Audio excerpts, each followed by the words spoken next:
After the tragic shooting in Newtown on the 14th of December 2012, where Adam Lanza shot 20 children and 7 adults, including his mother, before he drove to the elementary school where the incident occurred, the US President was forced to reconsider the weapon law. Obama has now decided that a new proposal concerning distribution of bioweapons in the US is required. The reformation is based upon some principles. One where stores that supply weapons are forced to do a background check, including criminal record and mental health stability. Right now, 2 out of 5 guns are sold without a license from the seller. That's because there's a loophole in the law where one can sell without having authority to do so. The President wants, with these new restrictions, to cover up these loopholes. Hello, my name is Sabrina Jackson and this is The Sport. The 19-year-old hockey player Connor Brown, who plays for Toronto Maple Leafs, scored 6 goals in last night's game. He is now in the top of the world's best hockey players.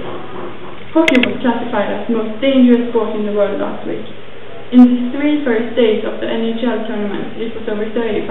17 players were expelled and 9 were seriously injured and ended up in hospitals. New York Knicks boss Jasper Brown, who is the shortest NBA player of all time, with his 150 centimeters. Even though he's so short, he's an amazing basketball player and scored 7 goals in his last game.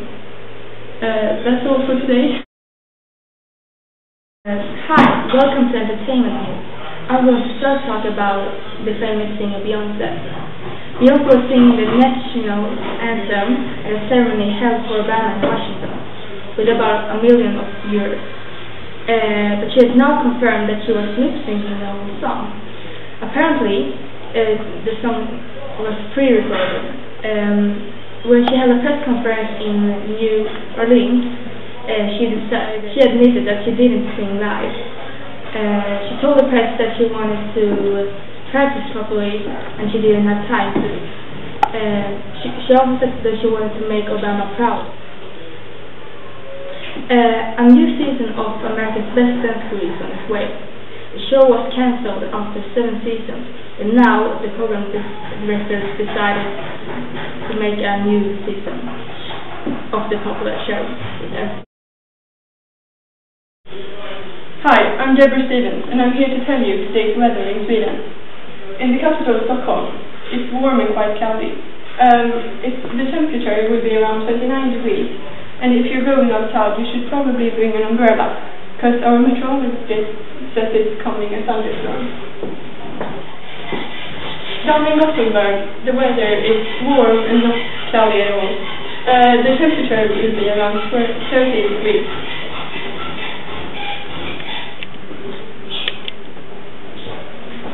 Up here by Gällivare and Luleå, it's a snowstorm and minus 38 degrees.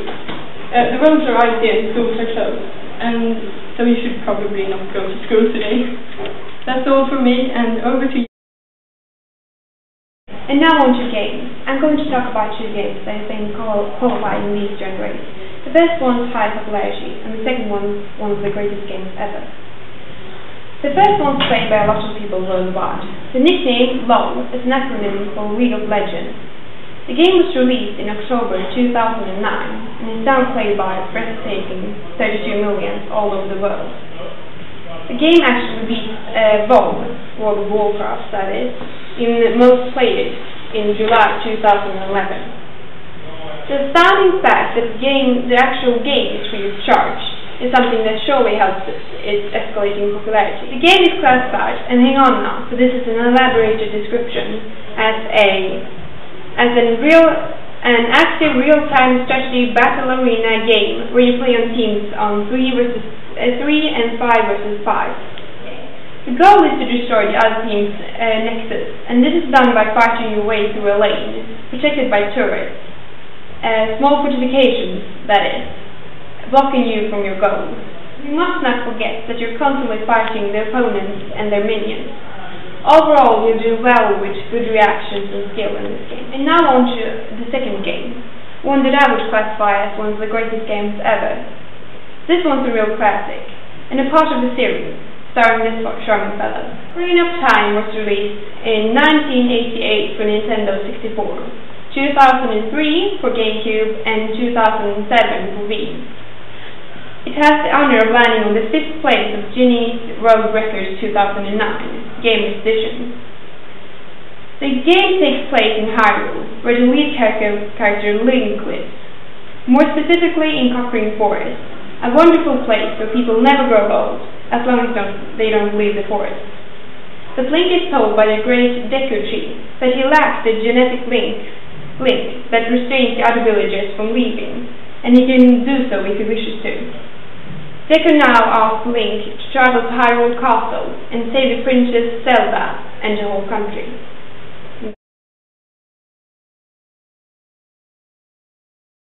Welcome to ANT. This is Jonathan Williams here at the movies. Today we're going to talk about the new movie Django Unchained. We're also going to talk about the top 10 earnings movie of Hollywood in 2012. And we're also going to talk about the 4 biggest categories in the Oscar nomination and who's nominated and who we believe to win. First we have Tarantino's 5-time nominated Django Unchained. And we have Tarantino on the line to ask him a couple of questions. So Tarantino, how is it that you make a movie like it's crazy and funny but still maintain the quality in this movie, which in this case is very high? Well, it all comes down to the final details of the movie, which makes the movie perfect and gives it that extra spice. At the same time, it's not always that it works out, but in this movie we had a very talented cast, so of course that helped me out a lot. So you're happy with the way your cast played? Because I must say it was amazing, especially performance by Christopher Waltz I've seen in a long time. Yes, I was very satisfied with the cast. They played everything so nicely, but still kind of in a trashy way, which I found very interesting to watch. And Christopher Waltz played a performance of a lifetime. It was really something special. He really earned his 2nd Oscar nomination. Thank you Tarantino for coming, and we wish you all the best for the incoming Oscars. Now it's time to look at the 4 biggest Oscar categories. To find out who's the favorite to win, we have with us here in the studio Richard Birmingham, one of the judges of the Golden Globes, to tell us who he thinks is going to win.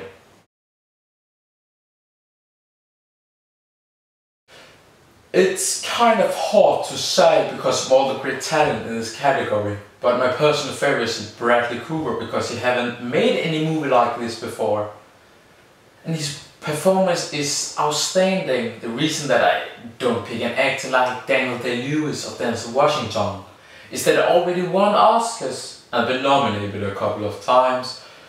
Then there's of course Joaquin Phoenix. He earlier have disrespected the Academy. If he hadn't done that, he would be my favorite to win. Well, this is without a doubt the hardest competition of the nominees this year. And it's really hard one too. But my guess would go to either Steven Spielberg because of the 12 Oscar nominees that his movie has gotten, or David O. Russell for his movie Silver Lining Playbook. Especially because of the amazing cast.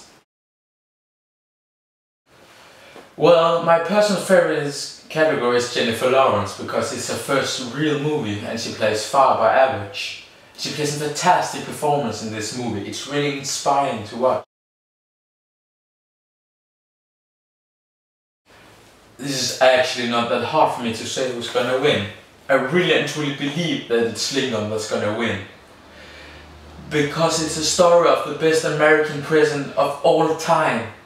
That is what the Americans love. Hello and welcome to ANT at the movies. Now we're going to talk about the top 10 earning movies of 2012 in Hollywood.